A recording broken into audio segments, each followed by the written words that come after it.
بسم اللہ الرحمن الرحیم۔ صرف 5 منٹ کا مدرسہ قرآن و حدیث کی روشنی میں 17 رمضان المبارک اسلامی تاریخ۔ طائف میں اسلام کی دعوت۔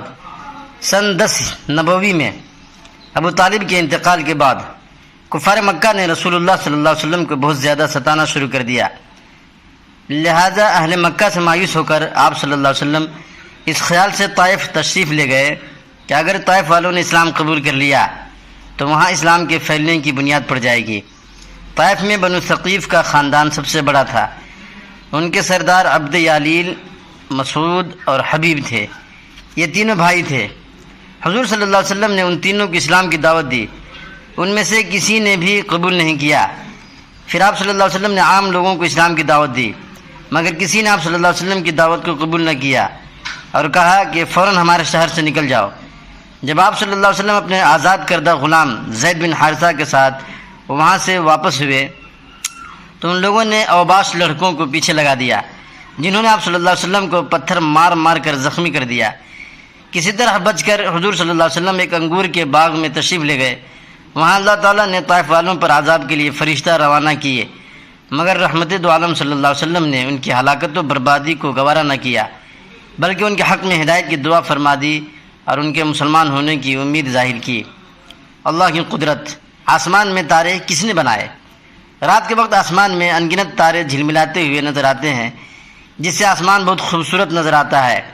انسان رات کے وقت کھلے آسمان کے نیچے بستر لگا کر آسمان کے ستاروں کو دیکھتا رہے تب بھی اس کا جی نہ بھرے گا۔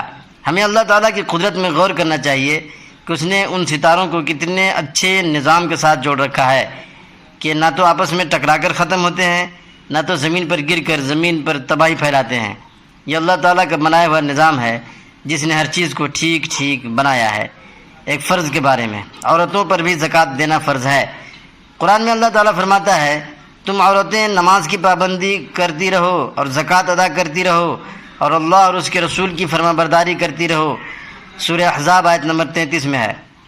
فائدہ: اگر عورتوں کے پاس نصاب کے برابر ضرورت سے زائد مال ہو یا سونا یا چاندی ہو اور اس پر سال گزر جائے تو اس میں سے زکوٰۃ نکالنا فرض ہے۔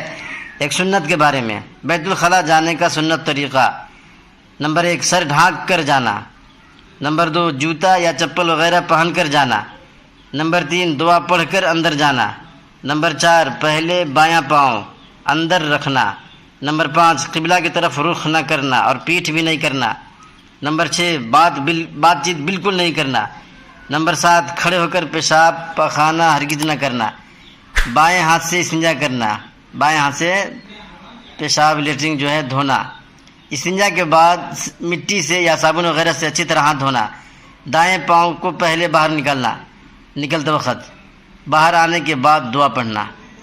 ایک اہم عمل کی فضیلت: حج و عمرہ کی نیت سے نکلنا۔ رسول اللہ صلی اللہ علیہ وسلم نے فرمایا جو شخص حج کے ارادہ سے نکلا اور راستے میں مر گیا تو قیامت تک اس کے نامہ اعمال میں حج کرنے والے کے برابر ثواب لکھا جائے گا، اور جو آدمی عمرہ کے ارادے سے نکلا اور راستے میں مر گیا تو قیامت تک اس کے نامہ اعمال میں عمرہ کرنے والے کے برابر ثواب لکھا جائے گا۔ ایک گناہ کے بارے میں، 3 قسم کے لوگوں کا انجام۔ رسول اللہ صلی اللہ علیہ وسلم نے فرمایا 3 شخص ایسے ہیں کہ قیامت کے دن اللہ تعالیٰ نہ ان سے بات کریں گے اور نہ ان کی طرف رحمت کے نظر سے دیکھیں گے اور نہ ان کو پاک صاف کریں گے، اور ان کے لیے دردناک عذاب ہوگا۔ حضرت ابو ذر رضی اللہ عنہ فرماتے ہیں کہ میں نے پوچھا کہ اللہ کے رسول وہ کون لوگ ہیں؟ تو آپ صلی اللہ علیہ وسلم نے 3 مرتبہ یہ بات فرمائی۔ پھر میں نے پوچھا اللہ کے رسول وہ کون لوگ ہیں؟ تو آپ صلی اللہ علیہ وسلم نے فرمایا ایک ٹخنے سے نیچے کپڑے لٹکانے والا، دوسرا احسان جتلانے والا، تیسرا جھوٹی قسم کھا کر اپنا سامان بیچنے والا۔ دنیا کے بارے میں، گناہ گاروں کو نعمت دینے کا مقصد۔ رسول اللہ صلی اللہ علیہ وسلم نے فرمایا جب تو یہ دیکھے کہ اللہ تعالیٰ کسی گناہ گار کو اس کے گناہوں کے باوجود دنیا کی چیزیں دے رہا ہے تو یہ اللہ تعالیٰ کی طرف سے ڈھیل ہے۔ آخرت کے بارے میں، قیامت کا ہولناک منظر۔ قرآن میں اللہ تعالیٰ فرماتا ہے جب کانوں کے پردے پھاڑ دینے والا شور برپا ہوگا تو اس دن آدمی اپنے بھائی سے، اپنی ماں اور اپنے باپ سے، اپنی بیوی اور بیٹوں سے بھاگے گا۔ اس دن ہر شخص کی ایسی حالت ہوگی جو اس کو ہر ایک سے بے خبر کر دے گی۔ طب نبوی سے علاج۔ تربوز کے فوائد۔ رسول اللہ صلی اللہ علیہ وسلم تربوز کو تر کھجور کے ساتھ کھاتے اور فرماتے کہ ہم اس کھجور کی گرمی کو تربوز کی ٹھنڈک کے ذریعہ اور تربوز کی ٹھنڈک کو کھجور کی گرمی کے ذریعہ ختم کرتے ہیں۔ فائدہ: تربوز گرمی کی شدت کو کم کرتا ہے اور گرمی کی وجہ سے ہونے والے سر درد میں بے حد مفید ہے۔ قرآن شریف کی نصیحت۔ قرآن میں اللہ تعالیٰ فرماتا ہے: اے آدم کی اولاد، تم ہر مسجد میں حاضری کے وقت اچھا لباس پہن لیا کرو، کھاؤ پیو اور فضول خرچی مت کرو، بے شک اللہ تعالیٰ فضول خرچی کرنے والوں کو پسند نہیں کرتا۔ سورہ اعراف آیت نمبر 31۔